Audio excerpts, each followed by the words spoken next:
My self Ragini Tiwari. आज हम लोग देखेंगे एनिमल किंगडम का क्लासिफिकेशन। जैसा कि मैंने आप लोगों को लास्ट वीडियो में बताया था, biological classification overall living world को हमने कितने में क्लासीफाई किया है। आज एनिमल किंगडम में भी मैंने लास्ट में बताया था कि एनिमल किंगडम को हम लोग 2 में क्लासीफाई करते हैं, बेसिकली 11 फाइलम में क्लासीफाई करते हैं, जिसमें 2 बेस है, एक है आपका नॉन कोऑर्डिनेट और एक है कोऑर्डिनेट। तो आज हम लोग यहाँ पे देखने वाले हैं कि जो कोऑर्डिनेटा का क्लासिफिकेशन है वो किस प्रकार से किया गया है। तो ये है हमारा कोऑर्डिनेटा, और कोऑर्डिनेटा को हमने क्लासीफाई किया हुआ है बेसिकली कुछ कैरेक्टर्स के बेस पे 3 में क्लासीफाई करते हैं। सबसे पहला होता है हमारा यूरोकोऑर्डिनेटा, दूसरा है हमारा सिफेलोकोऑर्डिनेटा और तीसरा है हमारा वर्टिब्रेटा। मैं ये तीनों के बारे में आपको बता दूं। जो यूरोकोऑर्डिनेटा है बेसिकली उसे कहते हैं प्री कोऑर्डिनेटा। यूरोकोऑर्डिनेटा और सिफेलोकोऑर्ड दोनों मिलकर प्रोकोऑर्डिनेटा बना रहा है। ये कोऑर्डिनेटा जो होता है प्रेजेंस ऑफ नोटोकॉर्ड के बेस पे क्लासीफाई है। तो इसमें जो नोटोकॉर्ड होता है वो ओनली लार्वा के टेल में होता है थ्रू आउट लार्वल स्टेज। और क्या होता है, लार्वल जैसे वो एडल्ट में चेंज होता है नोटोकॉर्ड रिप्लेस हो जाता है या हट जाता है। लेकिन सिफेलोकोऑर्डिनेटा की बात करते हैं तो सिफेलोकोऑर्डिनेटा में आपका head to tail complete throughout the life notochord present होता है। यहीं पे वर्टिब्रेटा की बात आप करेंगे तो वर्टिब्रेटा में जो नोटोकॉर्ड होता है वो एम्ब्रियोनिक स्टेज पे वर्टिब्रल कॉलम में रिप्लेस हो जाता है। वर्टिब्रेटा की हम लोग बात कर रहे हैं तो वर्टिब्रेटा को हम लोग फर्दर क्लासीफाई करते हैं कुछ स्पेसिफिक कैरेक्टर्स के बेस पे। कुछ स्पेसिफिक कैरेक्टर है हमारे on the basis of jaw. सबसे पहले हम इसको देखते हैं जबड़े के प्रेजेंस के बेस पे।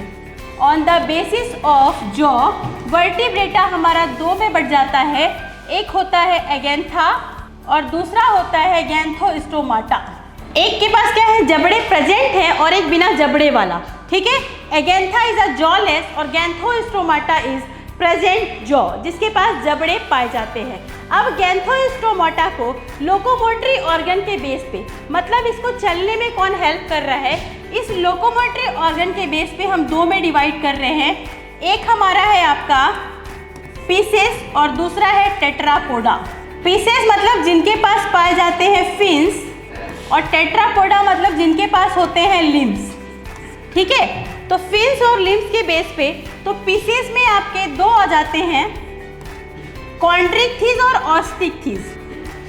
ऑस्टिक्थिस। वैसे बेसिकली बता दूं कि पीसेस में जनरली पीसेस का मीनिंग ये पीसेस होता है जिनके पास फिन्स पाई जाती है। इसमें होता है कॉन्ड्रिक्थिस और ऑस्टिक्थिस।